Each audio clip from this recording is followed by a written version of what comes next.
नमस्कार। कभी यह ख्याल आया है कि यह जीवन इतना अनफेयर, इतना अनुचित क्यों लगता है?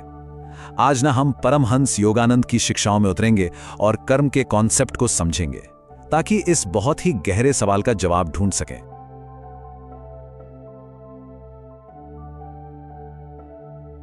ये एक ऐसा सवाल है ना, जो हम में से कईयों को परेशान करता है। मतलब ऐसा क्यों है कि कुछ लोगों की जिंदगी कितनी आसान लगती है और वहीं दूसरी तरफ कुछ लोग हैं जो लगातार बस स्ट्रगल ही करते रहते हैं। चलिए इसी असमानता की जड़ तक पहुंचने की कोशिश करते हैं। तो इस सवाल का जवाब ढूंढने के लिए ना सबसे पहले हमें अपने आसपास की दुनिया को देखना होगा। यहाँ जो बिल्कुल साफ साफ विरोधाभास, जो कॉन्ट्रास्ट दिखते हैं, उन्हें समझना होगा। देखिए, परमहंस योगानंद इन्हीं विरोधाभासों की बात करते थे।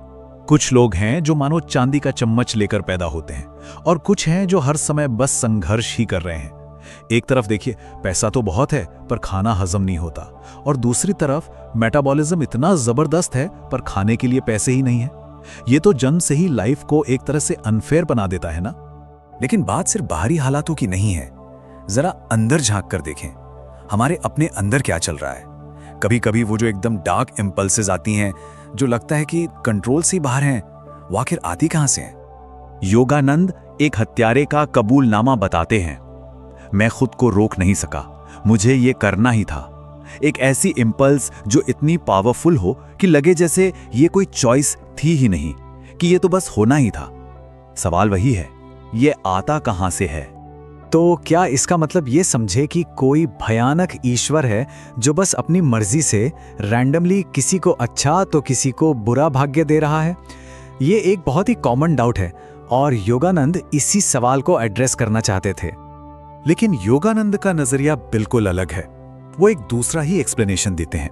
वो कहते हैं कि इसकी जिम्मेदारी किसी डिवाइन बीइंग या बाहरी शक्ति की नहीं है, बल्कि ये हमारे अपने चॉइसेस, हमारे अपने विकल्पों की है। और यहीं पर सबसे बड़ा फर्क आता है जानवरों और इंसानों के बीच। जानवर वो तो अपनी इंस्टिंक्ट पर, अपनी सहज वृत्ति पर चलते हैं, वो कर्म नहीं बनाते। लेकिन हम इंसानों को हमें फ्री चॉइस दी गई है, सही और गलत के बीच चुनने की आजादी, और इसी आजादी के साथ आती है जिम्मेदारी। तो कर्म क्या है? ये law of cause and effect है। मतलब आज हम जीवन के इस नाटक में जो भी पार्ट प्ले कर रहे हैं ना, वो रैंडम नहीं है, वो हमें यूं ही नहीं मिला। ये सीधा सीधा नतीजा है उन चॉइसेस का, उन कर्मों का जो हमने अतीत में किए हैं। बिल्कुल वैसे ही जैसे एक माली जो बीज बोता है, उसे वैसा ही फल बाद में मिलता है। अच्छा, तो यहां एक सवाल उठता है, अगर हमारे पिछले कर्मों ने ही ये नेगेटिव टेंडेंसीज बनाई हैं, तो क्या इसका मतलब ये है कि हम अंदर से ही फॉल्टी हैं, कि हमारा स्वभाव ही खराब है? चलिए आगे बढ़ते हैं और देखते हैं कि योगानंद हमारी असल प्रकृति, हमारे ट्रू नेचर के बारे में क्या कहते हैं। और यहाँ पे योगानंद एक बहुत पावरफुल बात कहते हैं, जो एक टर्निंग पॉइंट है। वो कहते हैं, कभी भी खुद को पापी मत कहो, यही सबसे बड़ा पाप है।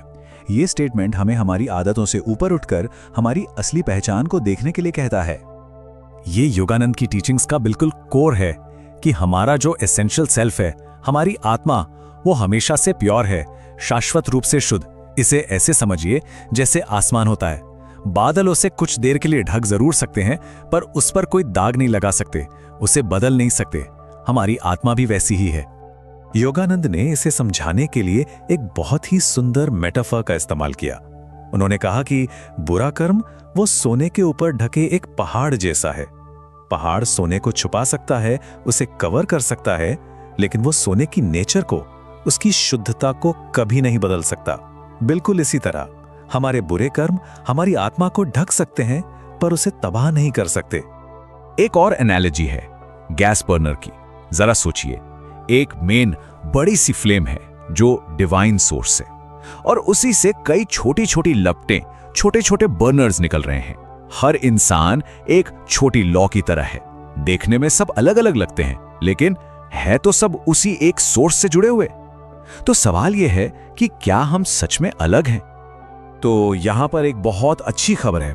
अगर हमारे पास चॉइसेस ने हमारी आज की रियलिटी बनाई है, तो इसका मतलब ये भी है कि हमारे आज के चॉइसेस में हमारे फ्यूचर को बदलने की पूरी शक्ति है। ये कोई होपलेस मैसेज नहीं है, बल्कि ये एक कॉल टू एक्शन है। तो सवाल है कि अपनी इन बुरी आदतों को तोड़ा कैसे जाए? योगानंद एक बहुत ही सिंपल 3 स्टेप प्रोसेस बताते हैं। पहला, एक्नॉलेज करें, ये माने कि ये नेगेटिव टेंडेंसीज आपकी ही अतीत की देन है। दूसरा, सीज, यानी उस बुरे काम को दोहराना बंद करें, इसे फिर से मत करो। और तीसरा, रिमेंबर, इस सच्चाई से फिर से जुड़ें कि आप एक अमर आत्मा हैं, अपनी आदतें नहीं। इन स्टेप्स को फॉलो करके हम खुद को अपनी पुरानी गलतियों से आजाद कर सकते हैं और एक बिल्कुल नया फ्यूचर बना सकते हैं। तो ये बात हमेशा याद रखने वाली है, हम अपना कर्म नहीं है, हम वो हैं जो इसे बदल सकते हैं। हम अपनी कहानी के राइटर हैं और हमारे पास अपनी कहानी का एक नया चैप्टर लिखने की पूरी शक्ति है। तो ये सवाल सोचने के लिए है कि अगर हमारा अतीत हमारे आज को बनाता है, तो आज हम ऐसे कौन से काम कर रहे हैं जो हमारे भविष्य को आकार दे रहे हैं? आज कौन से बीज बोए जा रहे हैं जिनका फल हमें कल मिलेगा? ये सोचना बहुत पावरफुल है कि हम ही अपने भाग्य के निर्माता हैं।